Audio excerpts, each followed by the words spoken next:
As the United States continues to position more of its chess pieces around Venezuela, we are at risk of having worlds collide.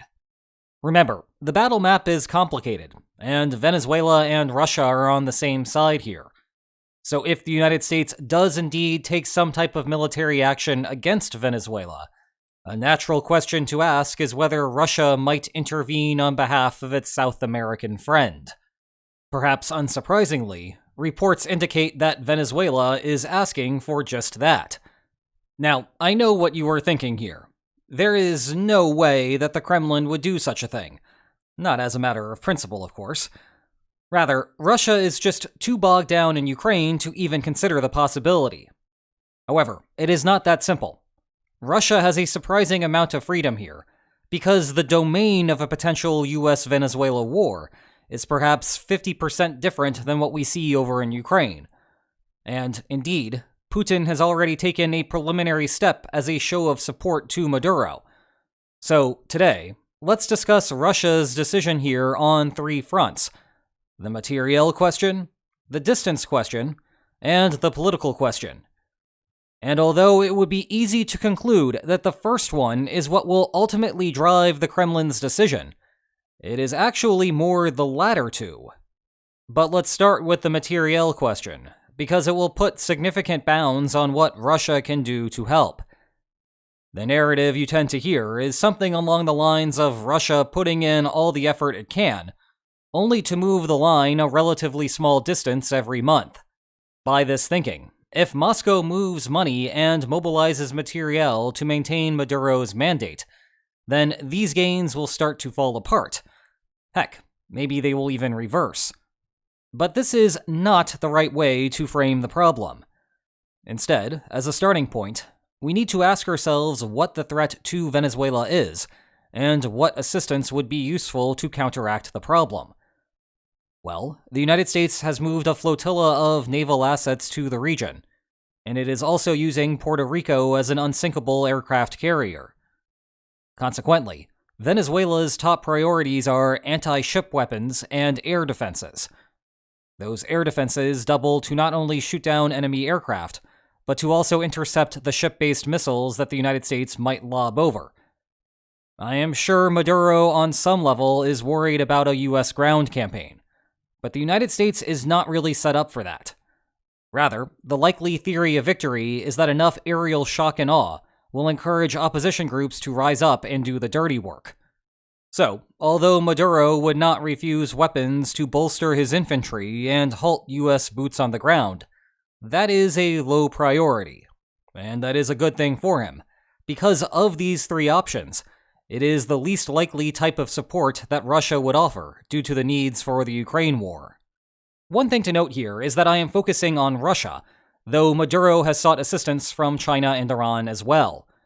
But with the help of today's returning sponsor, Ground News, it is easier than ever to keep important information from falling through the cracks. For example, left-leaning outlets kept the spillover focus on Ukraine, whereas right-leaning outlets put China and Iran front and center.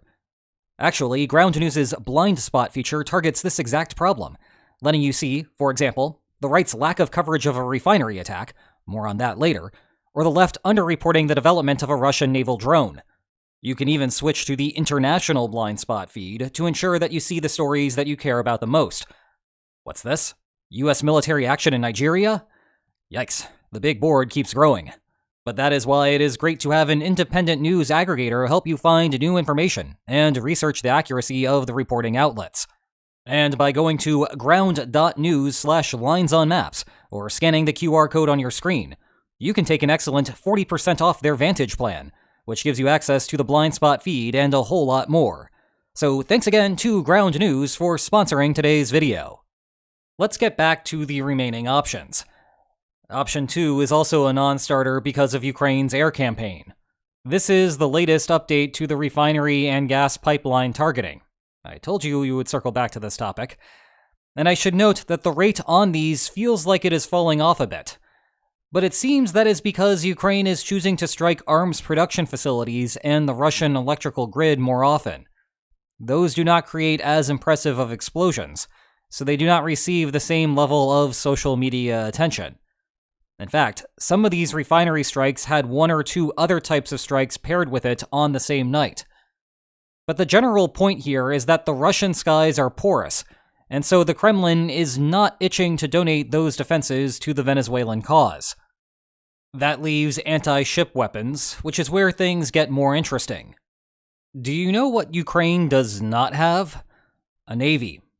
So all of those Soviet-era anti-naval weapons that Russia inherited remain untouched in their warehouses, in stark contrast to all of the army stuff.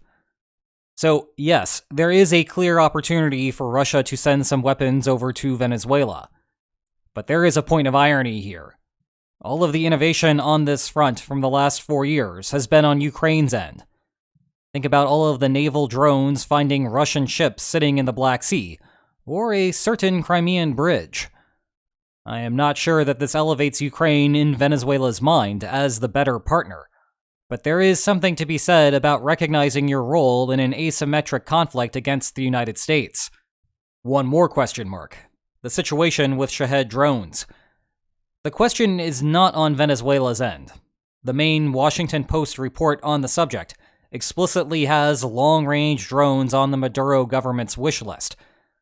The question is what Russia thinks of it. To give you an idea of the geography, the length of Ukraine is significantly longer than the distance between Venezuela and Puerto Rico. 1. That tells you that Venezuela could try some counter-value targeting to retaliate to any strikes made on the country. But 2. The more interesting question is whether Venezuela would try aiming them at the U.S. Armada. That is a bit of a rabbit hole, so let me limit this point to how Yemen attempted to target U.S. assets near the Bab el-Mandab Strait with various drones, to little effect. You see, it is easier to jam enemy systems when they are flying out over the water. Nonetheless, it would be interesting to watch how AI targeting could interact there. Of course, this presupposes that Russia would send Shaheds over there in the first place. I think we can say definitively that the Kremlin would not simply give them away. Shaheds are too much a part of Russia's counter-infrastructure strategy in Ukraine. But it would not be out of the question for Venezuela to buy them. Right now, Russia is certainly cash-constrained, but it does not appear constrained on the raw material front. It is not crazy to think that Russia might take whatever money Venezuela can offer and invest it in constructing more Shahed factories. Then Russia can take those profits and use them to run overnight shifts on those factories to produce Shaheds to fire at Ukraine. The war economy at work. One problem. Venezuela wants to buy on credit, according to the Washington Post. That would be a tough sell for 2 reasons. 1. Russia does not have the liquidity to do this. It needs money right now. It is not interested in taking on investments when it is struggling to make payroll for its current war. 2. If the United States indeed starts a war and quickly dispatches of Maduro, there is no guarantee that Russia will see any of the returns on investment. The money, therefore, may be the bigger sticking point than the availability of the weapons themselves.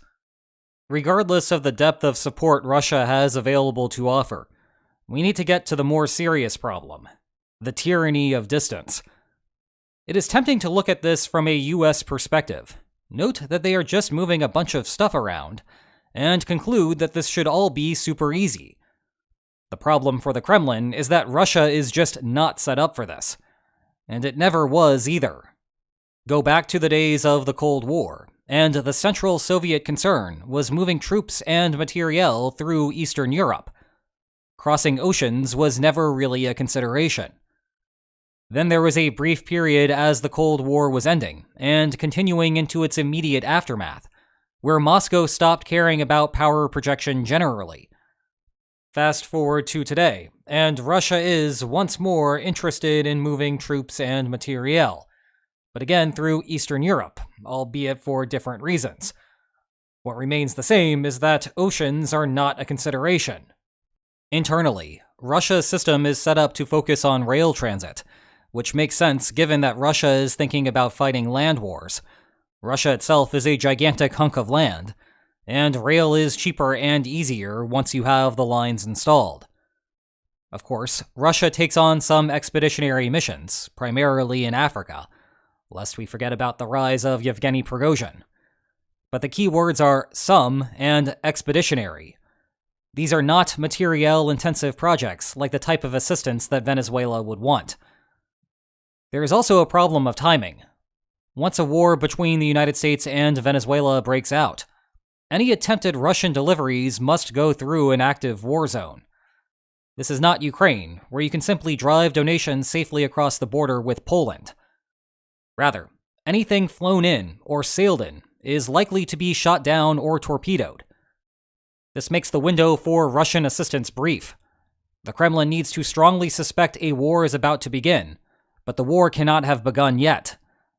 If Russia did not have its attention diverted in Ukraine, then there might be a more concerted effort going on right now as uncertainty about U.S. goals looms.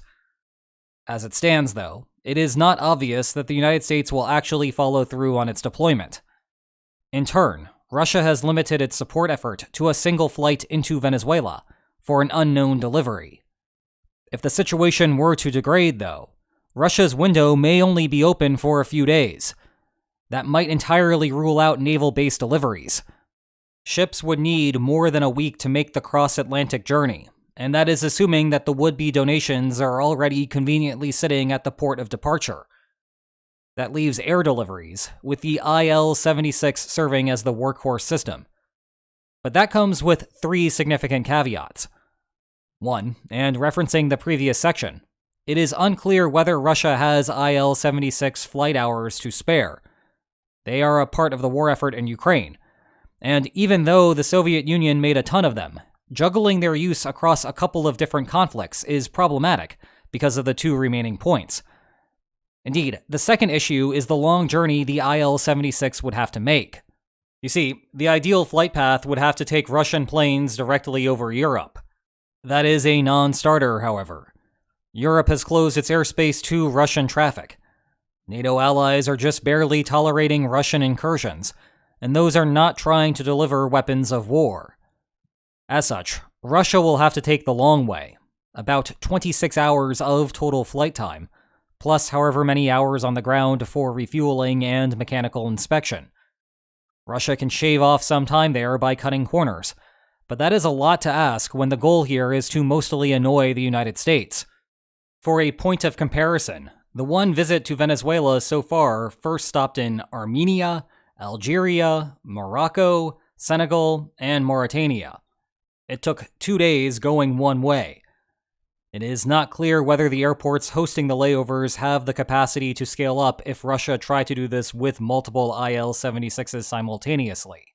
I would imagine that the airports that they would use would be better than the one from the stock video seen here. But the point is that Russia does not have a simple logistical problem. This is not like the Berlin airlift, where you can just fly things across a border. And there is some historical forgetfulness there, because that airlift was not easy either, despite the close access. So if you were wondering why Russia tried so hard to keep a friendly Syrian government in power, and with that, access to an airbase, that is your answer. And the final point underscores the need for a massive airlift. Each one of those planes has significant weight limits. If we are looking at tanks or armored personnel vehicles as a point of comparison, then we are thinking about 1 or 2 max per plane. Not exactly what Maduro would be hoping for. And that provides an important connection to our final point, the political problems that Putin prefers to postpone. For more than 9 months, Russia has succeeded in keeping the United States on the sidelines of the Ukraine conflict. Essentially, Putin has been capitalizing on the Trump administration's desire to shift policy focus to the Indo-Pacific, genuflecting just enough to give Trump some political cover to not put greater pressure on Russia. There are some obvious cracks forming there, though, both with reports that their Alaska summit turned into a shouting match, and the United States supplying intelligence to facilitate Ukraine's air campaign. An outright intervention would completely rupture those cracks. Unlike Russia's bottleneck in Ukraine, fighting in Venezuela will not significantly reduce the type of assistance that the United States could send to Europe. There might be some pain points, like with Tomahawk missiles, but those are specific and not universal problems. As a result, the Kremlin faces some significant downside risks to assisting Venezuela.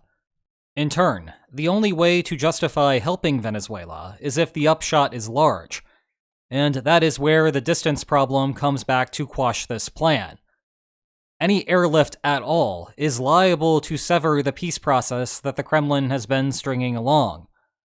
Due to the distance and cargo limitations, a Russian assistance program is unlikely to meaningfully alter the balance of power between the United States and Venezuela. Would it have an effect at the margins? Sure. Under normal circumstances, would that be worth the cost of investment to Russia? Probably. But that is not the world that we live in today, and all of that is pointing to the strategy being a bad idea. Meanwhile, you know what is a good idea? Taking 40% off a Ground News Vantage plan by clicking the link in the video description or scanning the QR code on your screen. Thanks again to Ground News for their continuing support. And if you enjoyed today's well-grounded video, then please like, share, and subscribe, and I will see you next time. Take care.